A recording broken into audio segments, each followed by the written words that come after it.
কাল সর্পযোগ জ্যোতিষে ব্যাপারটা কি এটা আজকে বুঝে নেব। কাল সর্পযোগ অথেন্টিক যে জ্যোতিষ শাস্ত্র সেখানে কাল সর্পযোগ ছিল না, পরবর্তীকালে এই কাল সর্পযোগ ছিল, কিন্তু পরবর্তীকালে কাল সর্প ব্যাপারটা অ্যাডপ্টেড হয়।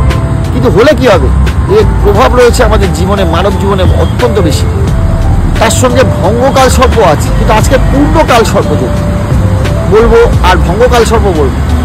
কাল সর্পযোগ মোটামুটি দু রকমের, একটা হচ্ছে পূর্ণ, একটা হচ্ছে ভঙ্গকাল সর্প। পূর্ণকাল সর্প হচ্ছে লগ্ন থেকে দ্বাদশ স্থানের অনুসারে রাহু কেতু কোথায় বসে আছে সেই অনুসারে প্রত্যেকটা কাল সর্পের নাম আলাদা, অর্থাৎ 12 রকমের কাল সর্প আছে।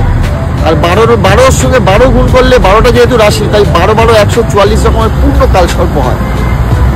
আর ভঙ্গকাল সর্প বিভিন্ন গ্রহ যদি ভেঙে যায় ওই কাল সর্পের মধ্যে, অর্থাৎ সব গ্রহ একদিকে আর রাহু কেতুর এক পাশে একটি গ্রহ যদি থাকে, সেটা ভঙ্গকাল সর্প বলে। সেটাও ডেঞ্জারাস কাল সর্পের মতো ফল দেয়, তার ফলাফলটা একটু আলাদা। যদি জ্যোতিষে আপনাদের হরস্কোপ খুলে দেখুন যে রাহু কেতুর এক পাশে যে কোনো ডান পাশে বা বাম পাশে সমস্ত গ্রহ চলে গেছে, তাহলে বুঝবেন পূর্ণকাল সর্প। আর যদি বোঝেন যে একটা গ্রহ বাইরে বেরিয়েছে, অর্ধকাল সর্প। দুজনেই খুব ট্যালেন্টেড হয়, হাইলি ট্যালেন্টেড, বিভিন্ন রকম বিদ্যা জানে, বহু গুণের গুণাধিকারী, কিন্তু জীবনে অনেক ট্রাভেল, অনেক সংঘর্ষ করতে হবে। সংঘর্ষের মাধ্যমে কিন্তু তারা একটা জায়গা পৌঁছাবে। কাল সর্পের ওপর বিশেষ ভিডিও দেবো, ডিটেলসে বলবো। আরও ভিডিও দেখার জন্য অবশ্যই চোখ রাখবেন।